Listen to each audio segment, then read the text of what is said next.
We'll now recite the refuges, vows and precepts together, so please repeat after me. For refuge I go to the Buddha, For refuge I go to the Buddha, the one who is awake and full of love. the one who is awake and full of love. Namo Buddhaya. Namo Buddhaya. For refuge I go to the Dharma, For refuge I go to the Dharma, all that guides us to wisdom and compassion. all that guides us to wisdom and compassion. Namo Dharmaya. Namo Dhammaya. For refuge I go to the Sangha, For refuge I go to the Sangha, those who live in the Buddha's light. those who live in the Buddha's light. Namo Sanghaya. Namo Sanghaya. With faith in the three jewels, With faith in the three jewels, and in light of my human tendencies, and in light of my human tendencies, I pray that I may become aware I pray that I may become aware of when I take life. of when I take life. I pray that I may become aware I pray that I may become aware of when I take what is not freely given. of when I take what is not freely given. I pray that I may become aware I pray that I may become aware of when I fall into sexual misconduct. of when I fall into sexual misconduct. I pray that I may become aware I pray that I may become aware of when I fall into wrong speech. of when I fall into wrong speech. I pray that I may become aware I pray that I may become aware of when I become intoxicated. of when I become intoxicated. No blame, No blame, be kind, be kind, love everything. love everything.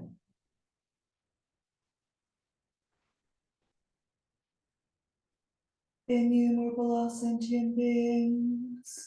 We vow to save them all. Inexhaustible are deluded passions. We vow to transform them all. Immeasurable are the Dharma teachings. We vow to master them all. Infinite is the Buddha's way. We vow to fulfill it completely.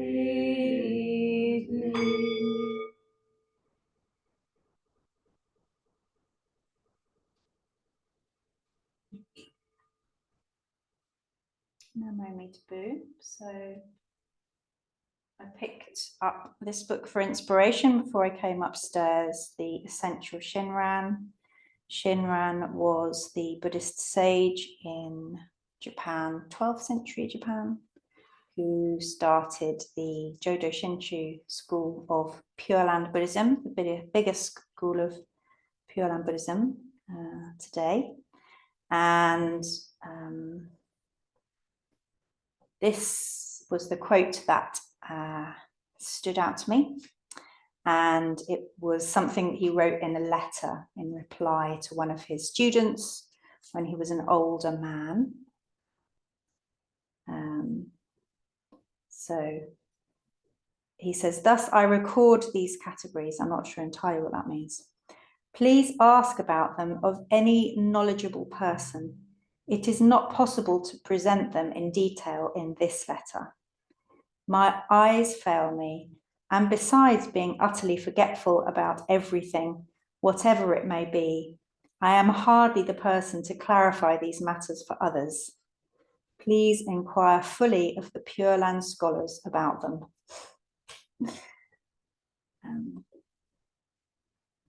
So I think one of the things I like best about Shinran is he has a quality which I think is quite rare in spiritual teachers, maybe not so rare in great spiritual teachers, which is a real willingness to, first of all, an awareness of his limitations, his fallibility, and then a willingness to be honest about those with other people. And in this letter, he's basically saying, I can't remember those complicated answers to the questions that you're asking me. Do feel free to ask anyone else that knows what they're talking about. Don't come to me. And to kind of add the context, he was a very learned man. He'd studied Buddhism all of his life, and he did know a lot of things. But for whatever reason, this time he's saying, yeah, I'm not the right person to ask. Maybe he was just tired. maybe there was something about the questions that didn't really kind of interest him, or that he didn't feel that he was the right person to reply to them. And I've always trusted people who have been open about their limits. I always really liked reading Anne Lamott, who writes about writing and other things, because she's so willing to laugh at herself and at her foibles, her quirks, and her failings. The ways in which she fails herself and fails other people. And I think that there is something quite advanced about that,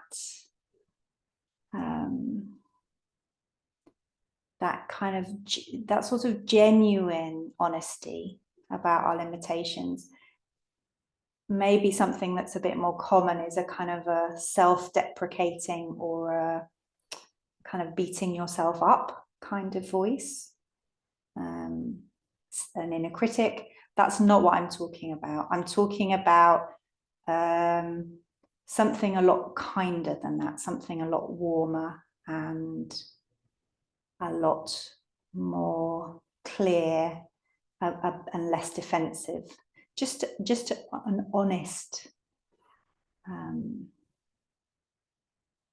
an honest view of who we are and who we are in this moment.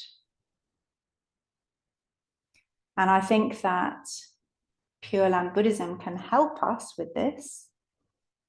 Firstly, because there are models in teachers that come before us. We can learn from them and emulate them.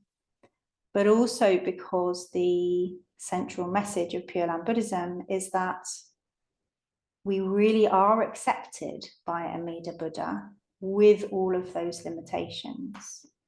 And it's really quite difficult to be honest about our limitations if we know that what we're going to get back from the other person is criticism. I don't know about you, but when I'm in an argument and I kind of know that I'm sort of in the wrong, I do not want to hear that coming at me from the other person. But if the other person is saying, oh, if you did do that, it's okay, I understand, you're much more likely to confess. So Amida Buddha is the ultimate in that person opposite us who is able to accept whatever we tell them about ourselves without falling into criticizing us, or telling us off, or being disappointed in us, judging us. So we do it imperfectly for each other because we are fallible beings. Hopefully within the Sangha, we manage roughly to accept each other. Not every day and not every person, but within the group. But the ultimate source of this acceptance of our foolish nature always comes from Amida Buddha. And I think that Shinran was able to be so honest in his response because he knew that he was accepted. He knew he really had a firm conviction that despite or because of all his flaws, he was really deeply accepted and deeply loved by the Buddha. Namo Amida Butsu. So in a minute, we're going to get up and do prostration. So do bow, and the chant is Namo Mi Tabu. You can bow wherever you are. Thank you.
In gratitude, we offer this incense to Buddhas and Bodhisattvas throughout space and time. May it be as fragrant as earth herself, reflecting our careful efforts, our wholehearted awareness, and the fruits of understanding slowly ripen. May we and all beings be companions of Buddhas and Bodhisattvas. May we awaken from forgetfulness and realize our true home.